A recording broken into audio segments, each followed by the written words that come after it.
Glória a Deus. Queridos, no começo desse ano, meu filho teve uma pneumonia. Sabe, foi uma situação bem chata. Sintomas são meio parecidos até com a tal da Covid, né? Falta de ar, aquela dificuldade para respirar, tanto que os médicos pensaram que talvez fosse a Covid mesmo, pediram para que nós ficássemos 14 dias em isolamento, e aquela dificuldade para respirar. Isso me fez também lembrar, lá na minha adolescência, a grande dificuldade que eu tinha para respirar, porque eu tinha adenoide, sinusite, rinite e desvio de septo. Talvez você está pensando assim, se a pastora não sabia disso, podia devolver por defeito de fábrica. Não, mas isso era lá na infância, né, querido? Isso graças a Deus passou. Mas eu lembro que aquela dificuldade de tomar o ar e trazer para dentro dos meus pulmões e oxigenar o meu corpo, o meu cérebro, me trazia sérios problemas.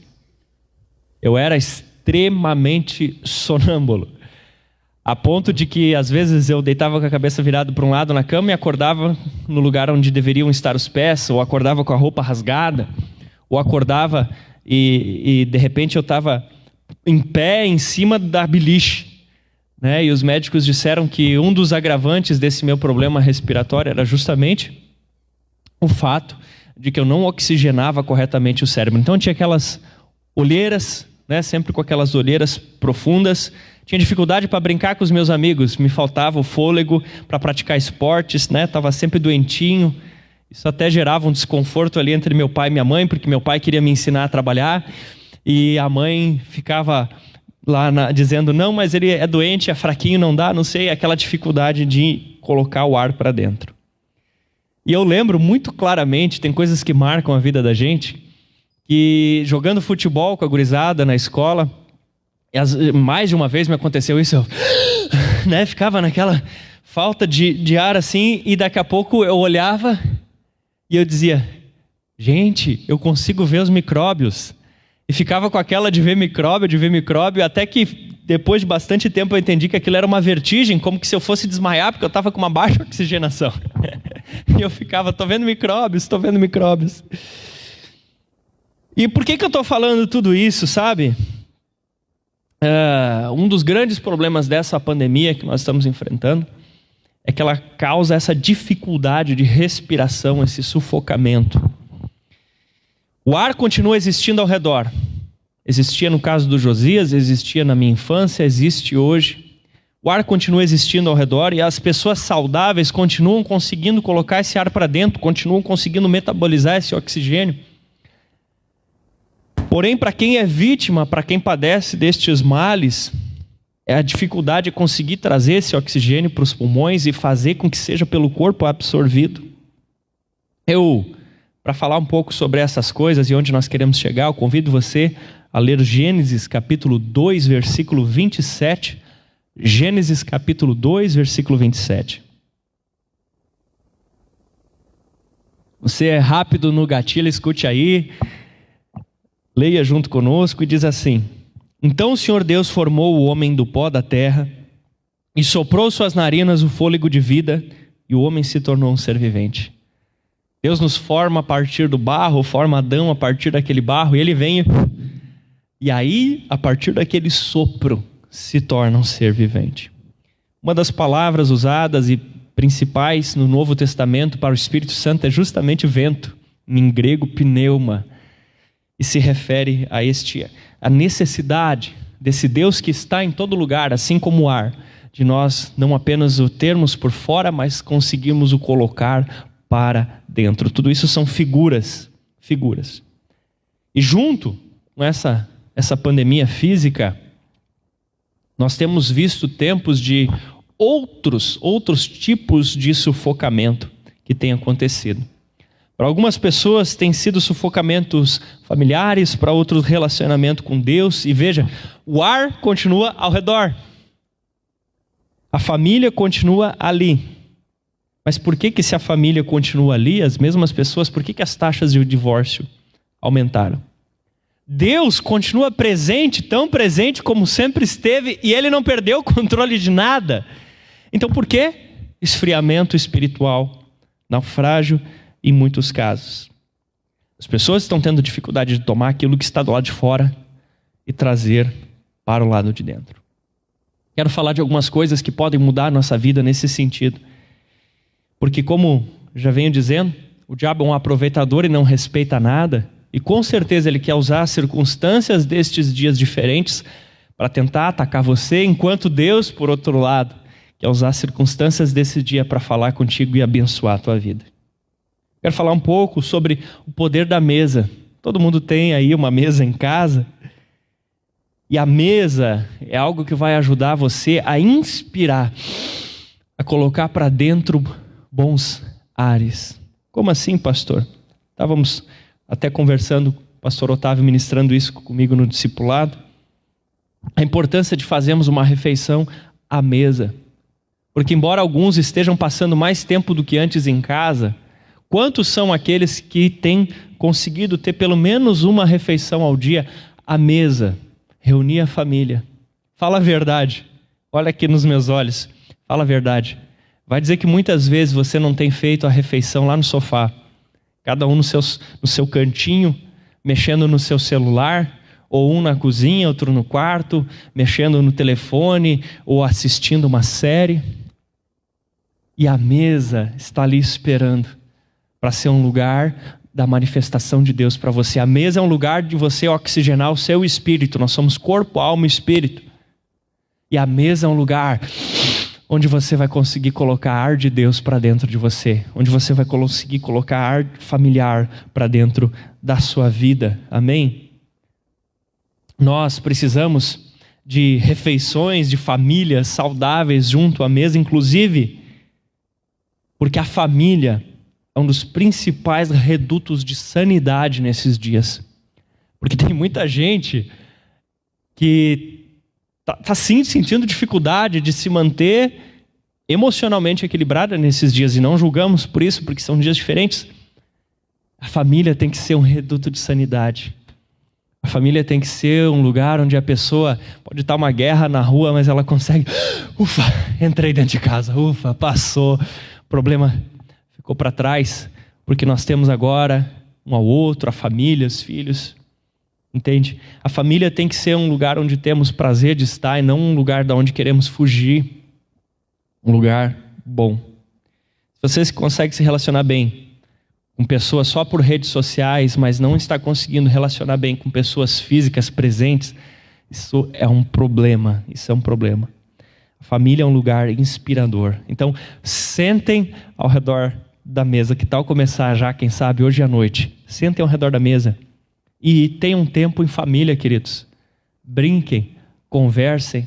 A pastora Bibi de Cristal esses dias deu uma entrevista, achei muito interessante, que ela falava da importância de contar histórias familiares para as crianças. Sabe? Aquela coisa, e eu lembro disso, como marcou minha vida, meu pai contando as histórias com o vô dele, com a família, inventava umas histórias dos porquinhos que não acabava nunca, que comia o raiz e rolava, e cada vez tinha uma história diferente. Ele ia inventando na hora, eu achava o máximo. Mas quantos sabem contar histórias para os seus filhos? Ou sabem só botar no YouTube, botar na internet, botar para assistir na Netflix, no Amazon Prime ou qualquer outro tipo de streaming. E não conseguem mais contar uma historinha para o filho, não conseguem mais pegar um livrinho, pegar a Bíblia das crianças, não conseguem mais fazer uma brincadeira, montar uma barraca de cobertor na sala. Vão lembrar do Barraca Man agora, né? Não conseguem ter uma criatividade, inventar uma coisa para se divertir dentro de casa. Quem disse que tem que ser só TV? Quem disse que tem que ser só rede social? Tem muita coisa boa que dá para a gente viver e experimentar como família. Sabe, você já fez algum dia algum tipo de culto familiar, ou oração familiar, ou leitura bíblica em conjunto, sei lá. Me diz uma coisa, você já cantou em família? Uma das coisas que eu gostava tanto de visitar minha avó quando eu era criança é que eu podia sentar no colo dela, na beira do fogão a lenha, e ela fazia leituras bíblicas e outras coisas, mas tinha dias que a avó resolvia cantar. E ela pegava e cantava as canções em casa. Quem disse que louvor e adoração sempre tem que ter uma televisão junto a um celular, querido? Ensine seus filhos a cantar para Deus. Ensine sua família a cantar para Deus. Cantem para Deus. Claro que não vai ficar igual, né, a um álbum gravado, mas cantem a Deus, adorem a Deus em família. Ensinem canções para os seus filhos. Talvez nem conheçam canções infantis. É hora de uma revolução dentro de casa. Se estamos dentro de casa, é hora de uma revolução nas nossas famílias. Cozinhem juntos. Quem sabe não é hora de vocês brincarem juntos de cozinhar. O marido, a esposa, quem sabe até os filhos vão brincar um pouco tentando amassar uma massa lá, enfim. Outra coisa, para que nós possamos puxar ar puro de fora para dentro do nosso corpo, é aqueles que podem, claro, né, fazer isso de forma segura, se abraçar. Aquelas famílias que podem se abraçar, porque de repente se a pessoa se expõe demais e está se guardando, tudo bem, respeitamos isso, mas aqueles que podem se abraçar em família, abracem-se, abracem, né? Abracem. Esse poder do abraço é muito forte e hoje em dia está tão reduzido o número de pessoas a quem nós podemos abraçar. Nós como igreja, podíamos até ser apelidados de a igreja do abraço, né? Outro dia um pastor também estava compartilhando que a igreja dele era conhecida como a igreja do abraço, e nós também aqui. E está tão reduzido o número de pessoas que de fato podemos dar um abraço, mas aquelas que você pode fazer isso com segurança, pessoas do seu círculo muito íntimo, que dá para fazer, abrace, ame, abrace. As pessoas precisam, e até quem não é cristão admite o poder que existe num abraço, para relaxar, para descarregar, para desestressar. Às vezes você está assim, tudo que você precisa é aquele gostoso abraço. Amém? Outra coisa, esse ar, esse pneuma, o Espírito Santo, Deus continua ao seu redor. Então não fique distante, bote para dentro. Porque você mudou o relacionamento com Ele? Não mude. Deus não perdeu o controle de nada, Ele te ama. Aproxime-se dEle, pare e não culpe Deus pelos seus planos que você tinha para o ano que foram por água abaixo, porque com certeza os planos de Deus não foram. Não culpe a Deus pela situação. Vá conversar com Ele, como já disse em outro culto. Ele não vai te passar coronavírus. Abrace Jesus, beije Jesus, relacione-se com Ele. Uma coisa interessante, não é só trazer bons gases para dentro de nós, é inspirarmos, respirarmos a presença de Deus, o convívio familiar, mas também não nos intoxicarmos com gases tóxicos, porque há gases que o nosso corpo ele prefere em detrimento do oxigênio. E uma vez que a pessoa está exposta àquele gás, o corpo, em vez de processar o oxigênio, processa aquele outro gás e de repente a pessoa desmaia e nem percebia que estava ficando sufocada. Porque entrava ar, mas não o oxigênio, não metabolizava o oxigênio, metabolizava o outro gás. Você sabia que até aquela brincadeira que às vezes o pessoal faz, né, de pegar o balão de gás hélio e chupar e falar com a voz fininha, se você respirar gás hélio demais, você pode até desmaiar, porque o corpo começa a escolher o hélio em vez do oxigênio e aquilo pode levar a desmaiar. E fazendo uma comparação, usando como uma figura de linguagem, às vezes nós estamos permitindo que outros gases entrem dentro de nós. Por exemplo, o gás do medo. E quando os seus pulmões espirituais começam a metabolizar o gás do medo, eles não conseguem absorver o gás da fé. Porque a fé e o medo são opostos entre si, você só consegue absorver um por vez. O diabo está tentando adoecer você. Ele está tentando intoxicar você, mas você não vai cair nessa, amém? Aleluia! Diga para a pessoa do seu lado, eu não vou cair nessa não, aí. E uma das maneiras é excesso de informação. Não sou contra informação. Vocês sabem quanto eu gosto de aprender, de estudar, de saber das novidades. Não sou contra. Mas excesso, né? Como diz o nosso sobrinho, demais não, Dinda, ele fala para trás, né? Falava quando era pequeno, demais não, Dinda, demais não pode, demais faz mal. Excesso de informações não nos faz bem, principalmente, sabe, quando você fica tanto na frente aí de telejornais ou redes sociais, telejornais, às vezes, que estão mais interessados em formação de opinião do que trazer informação. Isso é perigoso. Isso é perigoso. Outro dia eu liguei um pouco um jornal, fazia muito tempo que eu não olhava. Eu disse, meu Deus, mas não tem outra coisa para falar, não tem outra maneira de abordar o assunto. Eu fiquei chateado, porque aquilo poderia ser uma boa utilidade pública, mas eu tive que desligar a televisão, porque estava mais trazendo prejuízo do que utilidade à sociedade. E, novamente eu digo, não sou contra a informação. Tá? Eu sou contra algo que seja prejudicial às pessoas, à saúde mental, a todo o mais. Sabe, meios de comunicação que às vezes têm o desejo de transmitir medo ao invés de transmitir esperança, isso faz mal para você. Faz mal. Uma vez eu vim de férias para a casa dos meus pais, algum tempo atrás, eu estava na faculdade ainda, e em casa eu não tinha muita oportunidade, né, de assistir TV, até porque eu tinha 1 ou 2 canais, e meus pais tinham uma parabólica, lembra da parabólica? E aí eu assistia assim, eu pegava e assistia acho que 3 ou 4 telejornais, um depois do outro, encaixava os horáriozinhos e ia passando de um para o outro, né? E eu estou fazendo assim porque era aqueles aparelhozinhos de girar o botão, sabe? E eu ia fazendo assim, e começou a me bater uma tristeza, e até no fundo quase que uma vontade de morrer, sabe? De tanto que eu olhava aquilo. Então tome cuidado com o que você coloca para dentro, né? Tome cuidado com aquilo que você se expõe. Nós precisamos muito mais de celebração do que crítica. A crítica do jeito certo, da maneira certa é importante, mas o nosso coração tem que ser desejoso por celebrar, comemorar as boas coisas, os pequenos, né, testemunhos que Deus tem nos dado nesse dia a dia. Celebre cada milagre que Deus tem feito na sua vida, amém? Até as redes sociais. As redes sociais às vezes estão muito ácidas, se você tem que sair um pouquinho dela, senão seu coração começa a ficar demais entristecido. Experimente orar, experimente ler a Bíblia, experimente pegar e ler um bom livro, experimente lembrar das vitórias, conversar em família sobre os milagres que Deus já fez, as vitórias que vocês já tiveram como família ao longo do ano, ao longo dos tempos. Lembre, não deixe esquecer essas coisas tão importantes. Ou até mesmo, como disse antes, fica contando histórias familiares para os seus filhos, contando, quando papai e mamãe casaram, enfim, aí vai. Um gás tóxico, já comecei a falar sobre ele, tristeza. A tristeza tenta entrar no nosso coração nesses dias e nos afastar da fé em Deus e da alegria. Ainda mais se você, além de ficar em casa, deixar todas as cortinas fechadas e nunca deixar aparecer um rainho de sol, quando tem sol ainda, né?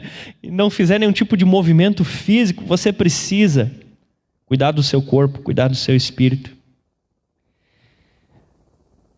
Sabe, educar a sua alma e o seu espírito a desejar estar em comunhão com os irmãos, ainda que de maneira virtual, né?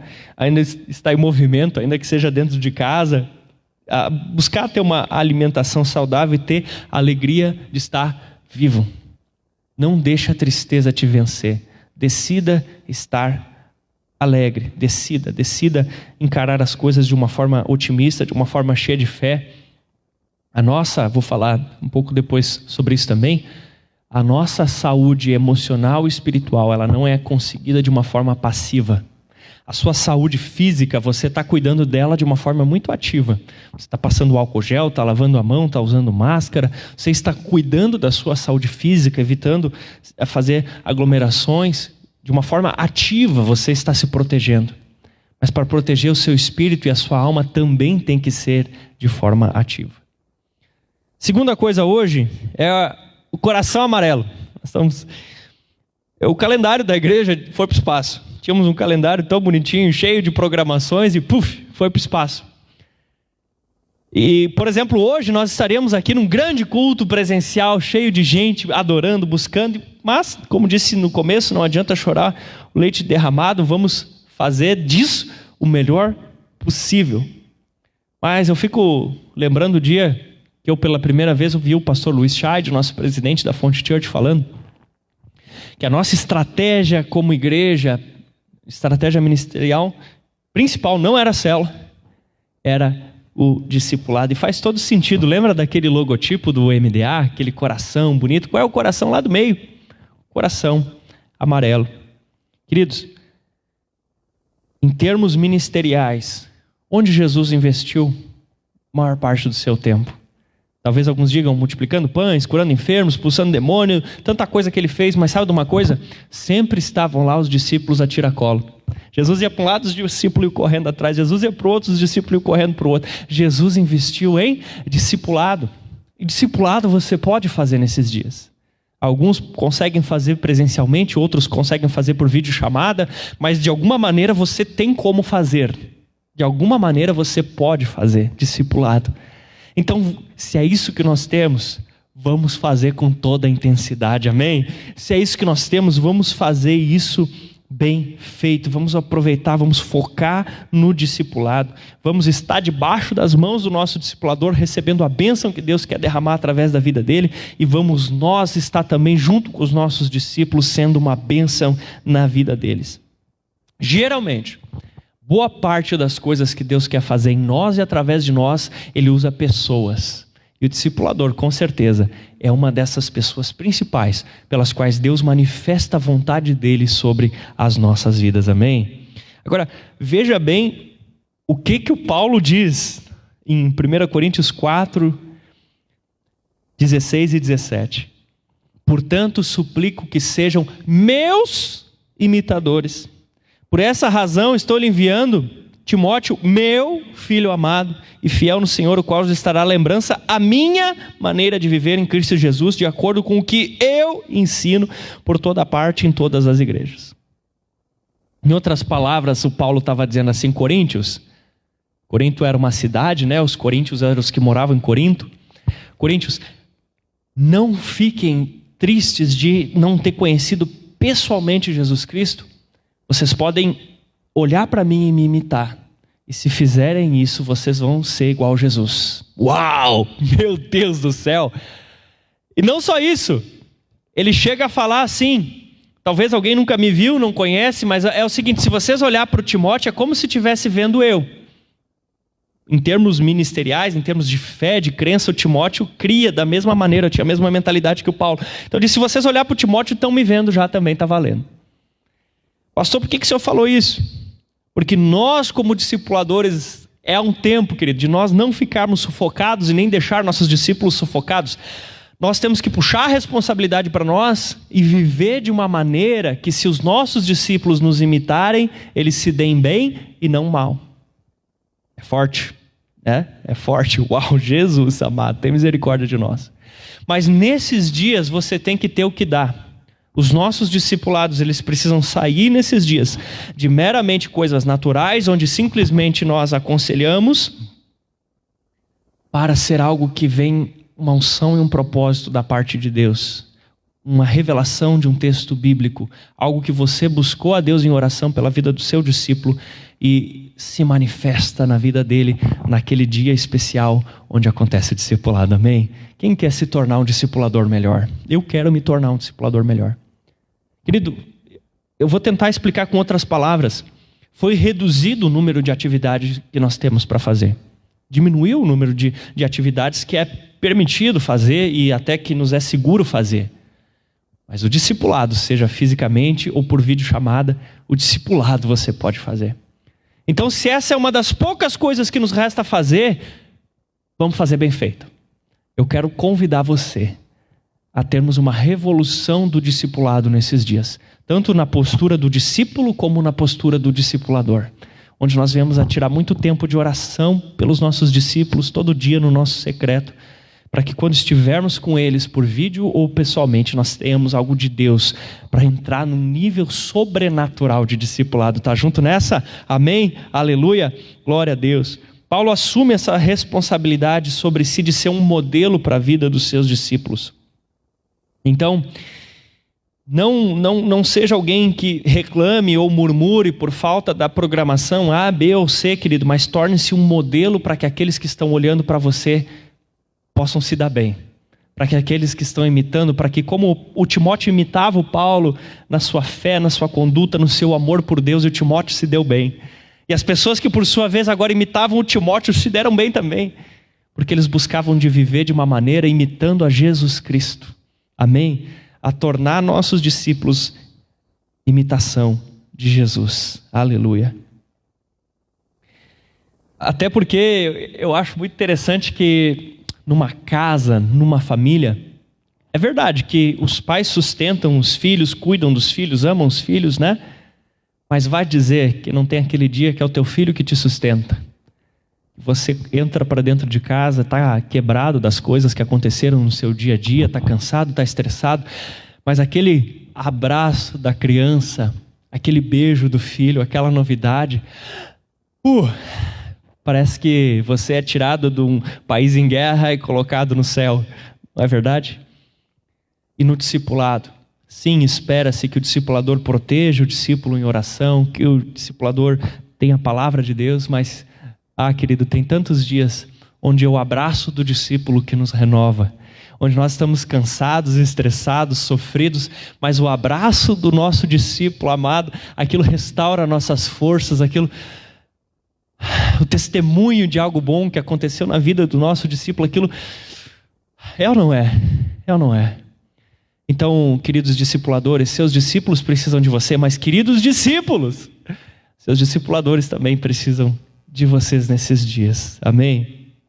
Aquela risada, aquela brincadeira dos filhos é o que nos faz ter vontade de dormir e acordar disposto no outro dia, recomeçar aquele forte ciclo. Então, vamos amar a Deus sobre todas as coisas, amém? E ao próximo como a si mesmo. Quem é o próximo mais próximo? Próximo que está dentro de casa, amando a sua família. Você oxigena, você respira. E outro próximo que sempre é bem próximo são os discípulos e o discipulador. Ame o próximo, começando pelos mais próximos. Se nós mantivermos, preste atenção, se nós mantivermos famílias saudáveis e discipulados sobrenaturais, quando terminar 2020, nós vamos poder dizer assim, valeu a pena. Valeu a pena. Se nós conseguimos manter essas duas coisas, amar a Deus sobre tudo, ou seja, um bom relacionamento com Deus, famílias estáveis, saudáveis e estrategicamente, discipulados sobrenaturais, querido, meu Deus do céu, nós vamos poder olhar para trás e dizer a respeito de tudo que aconteceu, 2020 valeu a pena. Foque nessas coisas, busque a Deus, ame sua família e viva sobrenaturalmente o discipulado. Como eu antes introduzi, a saúde não tem sido buscada de forma passiva nesses dias. Ela tem sido buscada de forma ativa, de forma intensa. Você usa máscara, você lava a mão. Para a mesma forma, para o seu espírito. Batalhe pela sua saúde. Não aceite o esfriamento entrar dentro da sua vida. Não aceite a desgraça familiar se instaurar dentro da sua casa. Decida lutar pela melhora do relacionamento. Decida lutar pela melhora da sua vida espiritual. Não deixe você simplesmente ir parando de estudar a Bíblia. Não deixe simplesmente ir parando de orar. Não deixe simplesmente o casamento ir se acabando. Faça alguma coisa. É interessante, meu querido. Como muitas vezes nós, como cristãos, nós eventualmente criticamos pessoas que dizem que o universo se fez do nada e do nada se formou. Mas às vezes, como cristãos, temos essa postura em relação à nossa família, pensando que do nada ela vai resolver e vai ficar tudo bom. Pensando que do nada a nossa vida de fé vai resolver, está com problema, vai resolver do nada. Vai descer um anjo com um copo d'água mágico e você vai tomar e está tudo bem. Querido, da mesma maneira que nós não acreditamos que do nada aconteceu por acaso o universo, não é por acaso que a tua família vai tomar jeito. Você tem que tomar uma atitude, você tem que fazer alguma coisa, você tem que tomar uma iniciativa. Você tem que buscar ajuda, você tem que ler bons livros, você tem que buscar solução. Não é do nada, não é por acaso que o teu relacionamento com Deus vai melhorar de uma hora para outra. Pim, hoje tá bom. Você tem que fazer alguma coisa, você tem que ter estratégia de oração, você tem que pedir ajuda para o seu discipulador. Não é do nada que as coisas acontecem. Você tem que buscar saúde ativamente, não passivamente. Você tem que buscar de Deus, você tem que inspirar, colocar esse ar para dentro. E quando a gente começa a fazer isso intencionalmente, a gente tem uma surpresa. Uma das coisas que me ajudou muito a respirar foi quando eu fiz a cirurgia da adenoide, removi aquela carne esponjosa do meu nariz, e aí eu fiquei com problemas pós-cirúrgicos ainda, e depois eu tive que voltar, fizeram uma limpeza, e aí quando o doutor terminou a limpeza, ele diz, agora respira. Você já ouviu isso? Agora respira. Ninguém fica te dizendo agora respira. Você simplesmente pega aí, respira. É automático. Mas naquele dia eu fiz isso de forma intencional. Eu tive uma atitude, ou seja, o procedimento cirúrgico, e agora uma atitude intencional. Vou respirar. Aí eu fiz. Eu olhei para o pai, olhei para o médico e eu disse: uau, eu acho que eu nunca tinha respirado na vida. E diz meu pai, ele ficou brincando comigo, que eu respirei todo o ar de Porto Alegre naquele dia. Porque a sensação que eu tinha de fato era que eu nunca tinha respirado na vida, porque nunca eu tinha tido aquela sensação do ar passando naquela intensidade por dentro de mim, me enchendo, e eu fiquei tão feliz. E eu respirava aquilo com tanto gosto, com tanto prazer.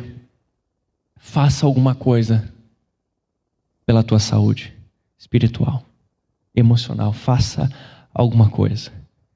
E você vai fazer. Eu acho que eu nunca tinha respirado uma família saudável. Eu acho que eu nunca tinha respirado um relacionamento saudável com Deus. Eu acho que eu nunca tinha inspirado esse oxigênio. Eu estava sufocado. E aí quando o oxigênio entra, o ar entra, o sonambulismo foi passando, eu comecei a conseguir correr, jogar bola, brincar e tantas outras coisas que eram difíceis para mim. Não acho que por acaso a vida familiar, financeira, no trabalho, a saúde, do nada vai tudo mudar. Seja ativo, seja intencional. Procure ajuda. Amém? Em termos naturais, sufocamento é algo terrível. Em termos espirituais, pior ainda, porque nós estamos falando de eternidade. Quero saber quem é que quer respirar. Quem é que vai intencionalmente fazer tudo o que for necessário para respirar bons ares, para se manter longe dos ares tóxicos, para se livrar da toxicidade e se encher do Espírito Santo de Deus, amar sua família e cuidar dos seus discípulos. Você quer isso? Vamos fechar os nossos olhos. Aleluia. Se isso lhe tornar mais fácil orar, eu convido você a colocar de pé nesse momento. Aleluia.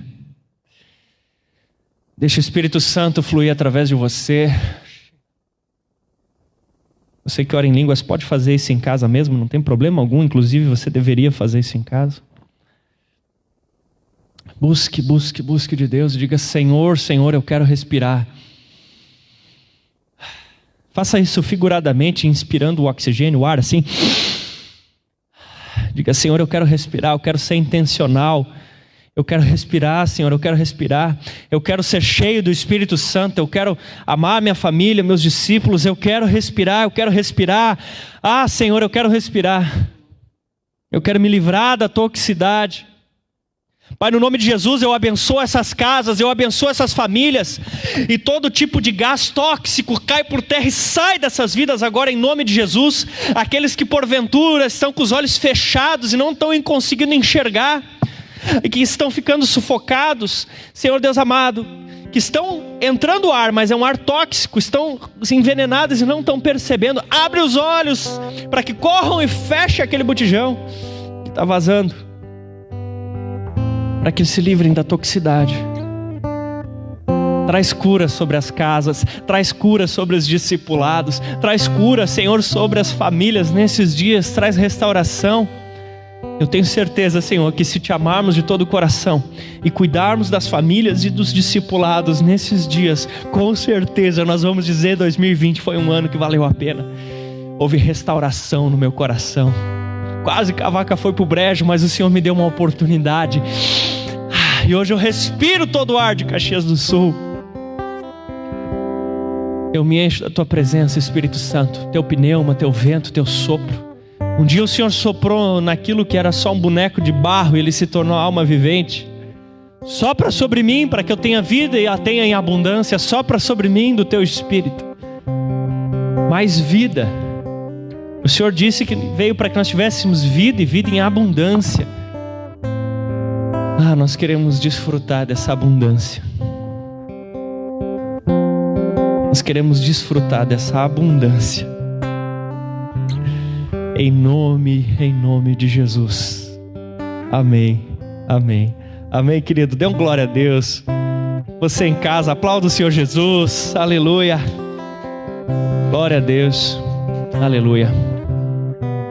2020, o ano onde você volta a respirar. Quero convidar você a não se dispersar, mas em breve nós estaremos postando para você aí nos grupos da igreja o link de um culto muito especial para as nossas queridas crianças. Então, aguarde um pouquinho aí, que já está chegando e vai ser uma bênção para cada uma delas, em nome de Jesus. Deus te abençoe. Amém.